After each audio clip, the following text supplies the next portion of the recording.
낙찰을 받고 난 후 기쁜 마음도 잠시 많은 사람들이 걱정하는 딱 한 가지가 있거든요. 바로 명도인데요. 오늘 이 영상을 통해 명도에 대한 두려움을 자신감으로 바꿔드리겠습니다. 뉴스나 유튜브 보면 무서운 이야기들 정말 많잖아요. 나갈 때 앙심을 품고 집을 다 부순다더라, 오물을 뿌리고 투척한다더라, 나가면서 위협하고 협박한다더라. 근데 제가 10년간 경매 투자하면서 직접 해보니까 명도가 가장 쉬웠어요. 왜냐면 수학 문제처럼 유형별 대응 방식이 어느 정도 정해져 있거든요. 이 5가지 공식만 알면 명도에 대한 두려움이 사라지실 거예요. 본격적인 내용에 앞서서 여러분이 저하고 약속할 것이 하나가 있어요. 바로 제 3자 화법인데요. 명도에 대한 주체가 내가 아닌 남이라는 사실을 점유자에게 계속 어필을 해야 돼요. 모든 결정권은 제 3자에게 있으며 나는 아무것도 해줄 수 있는 게 없다라는 사실을 계속해서 점유자의 머릿속에 인식을 시켜야 돼요. 이 화법을 사용하느냐 아니냐에 따라서 명도의 난이도가 천차만별로 나뉘어질 수 있으니까 꼭 명심하세요. 첫 번째는 초보자가 마음 약해져서 제일 많이 실패하는 유형이거든요. 갈 데가 없다. 그리고 이 추운 겨울에 어딜 가냐? 이사 갈 때 알아본 것도 없고 이사 비용도 한 푼도 없다 라면서 거의 울먹거리면서 되게 힘든 표현을 많이 하는 거죠. 이렇게 되면 보통 초보자분들은 이분들의 그 말에 마음이 약해져서 그러면은 천천히 알아보세요. 이사 기간 좀 넉넉하게 드릴게요 하면서 3달, 6달 지나가는 거거든요. 이런 유형은 이렇게 공략을 하셔야 돼요. 충분히 공감은 해드려야 돼요. 그 부분을 무시하면 안 됩니다. 너무 사무적으로 처음 들어가면 안 돼요. 두 번째는 공감해주되 적절히 이성적으로 대신에 이사 날짜는 명확하게 알려주셔야 된다고 못을 박아야 돼요. 너무 공감해서 끌려다닐 필요 없이 성공감, 후 이성 판단으로 해가지고 이분들을 끌고 와야죠. 저는 투자할 때 그리고 우리 교육생분들 알려드릴 때 이렇게 하고 있습니다. 아버님, 어머님, 저도 사정 얘기 들으니까 마음이 너무 안 좋습니다. 저도 예전에 이러이러한 경험들이 있어서 그런 마음이 뭔지 너무나 잘 알고 있습니다. 다만 지금 회사에서 월에 나가는 이자 그리고 내야 되는 관리비 미납 금액이라든지 비용들을 중간에 얘기해 준 거예요. 그 비용을 얘기하면서 이 정도 나가고 있으니 앞에 사례에 비춰봤을 때 제가 원래는 이사 기간을 한 달 드리는데 한 달 반에서 2달 정도 더 드릴게요 하면서 선심 쓰듯이 이사 기간을 조금 더 늘려요. 대신에 이사비는 조금 줄어들 수 있습니다. 이 부분은 사장님이 충분히 고민하셔가지고 생각해보시고 다시 입장을 전달해달라 라는 식으로 해서 공감 플러스 이성적으로 우리가 얻어야 될 이사 기간, 이사비까지 한 번에 협의를 해보는 거죠. 이렇게 하면은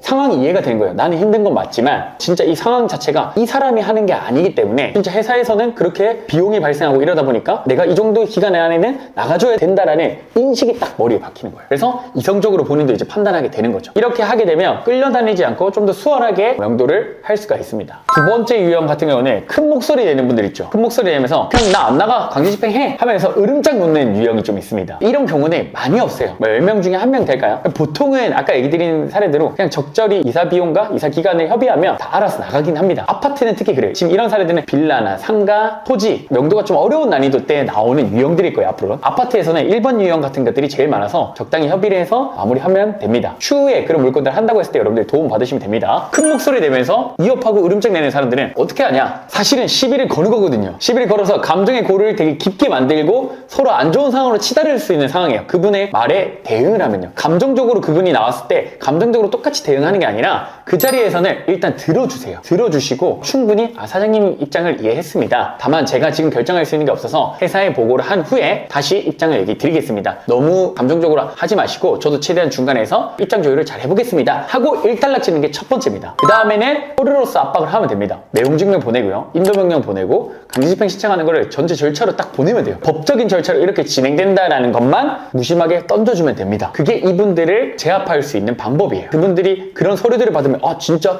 법적 절차로 진행되네? 그럼 이렇게 내가 너무 으름장 놓으면 안 되겠네? 나도 적당히 이사비 받고 나가야겠네? 라고 하면서 태도가 변하게 되는 거죠. 세 번째 유형인데요. 잘못하면 복잡해지고 길어질 수 있는 상황이거든요. 점유자가 나갈 준비는 이제 다 했으니까 나 이사 갈 돈이 없다. 이삿짐 센터를 부르려면 돈이 필요하니까 너가 먼저 이사비를 보내달라 라고 하는 경우입니다. 요거는 현장에서 조금 있는 경우예요. 그래서 한 10건 중에 한 3건 정도 있어요. 근데 그렇게 얘기하면 어떻게 하면 될까요, 여러분들? 보통 초보자분들은 그분들 말을 믿으려고 해요. 왜? 감정 에너지를 낭비하고 싶지 않거든요. 빨리 명도를 끝내고 싶거든요. 근데 사실 이거는 명도를 끝내는 게 아니라 오히려 명도를 그르치는 일이 되게 됩니다. 먼저 이사비를 주는 순간 이분이 주도권이 자기한테 있다고 생각하고 이사비를 더 요구할 수도 있고 이사 기간을 더 길게 잡을 수도 있어요. 그리고 심지어 그 이사 업체를 실제로 안 잡은 거일 수도 있습니다. 그럼 이거를 진위 여부를 먼저 파악을 해야겠죠. 여기서 이제 여러분 해결책은 절대 먼저 이사비를 주는 게 아니에요. 이거는 확실하게 이사 나가는 날 관리비 정산 다 한 거 체크하셔야 되고 이삿짐 다 뺀 거, 집 내부에 추가 문제가 없는지 사진 동영상 확인이 된 다음에 이체를 해 주셔야 됩니다. 이렇게 함에도 불구하고 중간에 이사비 안 주면 난 절대 못 나가겠다 떼쓰는 분들이 있어요. 그런 분들한테 어떻게 하냐면 첫 번째는 이사업체에 연락을 해서 실제 그 이사업체하고 지금 계약하려고 하는 게 맞는지 그 사장님과 직접 통화를 해서 진위 여부 확인하는 게 첫 번째고요. 두 번째는 이사 사장님과 업체한테 상황을 설명 다 한 다음에 나머지 금액 있죠. 예를 들어 내가 이사비를 100만 원 지원할 건데 100만 원 주고 50만 원 먼저 달라는 거예요. 그 50만 원을 당일날 제가 드린다 하고 끝내면 되는 거예요. 그럼 사실 그 사람한테 계좌로 먼저 줄 이유가 전혀 없다는 겁니다. 이렇게 해서 해결을 하시면 문제가 해결이 되겠죠. 자, 여기서 잠깐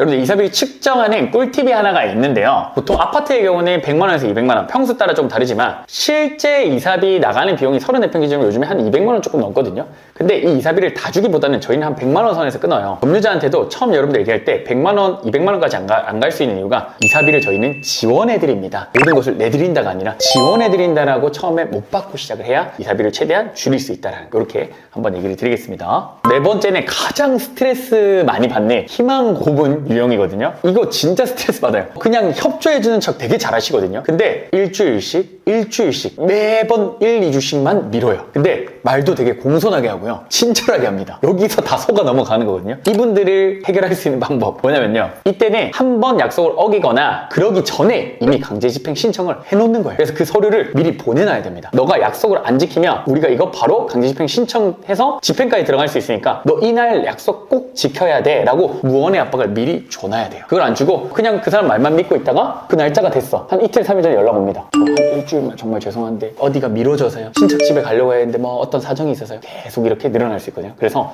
꼭 여러분들이 강제 집행 신청해놓고 이 신청했다는 걸 이 사람한테 인지시키고 약속을 어기면 바로 집행 신청한다라는 걸 인지를 시켜놔야 됩니다. 다섯 번째는 어쩔 수 없는 선택을 해야 되는 때가 있거든요. 인기척도 없고 우편물 쌓여있고 관리비 미납 뭐 한 1년 이상 되어 있고 이럴 때는 집안에 사람이 없을 확률이 99% 가까이 되는데 또 혹시 모르긴 해요. 정말 잘 없는 사례지만 한 10건 중에 한 건도 안 됩니다. 이것도 초보자분들이 강제집행 신청을 하는 게 제일 좋아요. 그리고 강제집행 공시송달 다 해놓고 강제집행까지 들어가서 실제 집행으로 처리하는 게 마음이 편합니다. 물론 이제 다른 방법으로 개문해가지고 이렇게 확인해서 집 내부를 처리하는 분들도 계시지만 그건 이제 원래는 법적으로는 하면 안 되는 행위니까 원칙적으로는 강제 집행을 진행을 해서 집 내부랑 이런 걸 집행관들이랑 같이 가서 처리하고 진행하면 됩니다. 이 관련한 영상을 수강생분이 강제 집행한 영상이 있어요. 참고하시면 좋을 것 같고요. 그래도 10년간 투자하면서 저만이 가지고 있는 팁을 하나 그래도 설명을 드리자면 첫 번째는 관리실을 쪼우는 거예요. 그래서 관리실은 이미 점유자 번호를 알고 있거든요. 그래서 그분 번호를 알고 있기 때문에 계속 우리 번호를 알려주면서 짐 어떻게 할 거냐 그냥 50만 원이라도 준다고 하고 그분한테 연락 달라고 해서 내부에 있는 짐 좀 치워달라고 얘기하는 게 강제 집행보다 싸게 먹혀요. 두 번째는 법원을 쪼아가지고 똑같이 연락 달라 50만 원 정도 드리겠다 해가지고 이 짐 어떻게 할 건지 내부 짐 포기각서, 점유 포기각서 뭐 이런 것들을 받아서 처리하는 게 어찌됐든 간에 강제 집행 비용보다는 저렴하게 치기 때문에 그렇게 적극적으로 연락을 해서 닫는 경우들도 꽤 있었습니다. 자, 오늘 5가지 유형 잘 보셨나요? 보통의 점유자들은 이 5가지 안에 다 들어오고요. 여러분이 꼭 기억하셔야 되는 건 법은 어찌됐든 간에 낙찰자의 편이거든요. 시간이 지날수록 손해보는 건 점유자의 몫이거든요. 그래서 너무 걱정하지 마시고 오늘 영상 편하게 돌려보시면서 하나씩 적용해보세요. 그래도 혼자 하기 막막하시다고요? 낙찰부터 명도까지 제가 옆에서 하나하나 코칭해드리는 1:1 다마고치 프로젝트가 있습니다. 소액으로 시작해서 진짜 내 자산을 올해 한번 불리고 싶은 분들은 아래 고정 댓글 링크 확인해보세요. 오늘 영상 시청해주셔서 감사하고 다음에 더 좋은 영상으로 찾아뵙도록 하겠습니다. 감사합니다.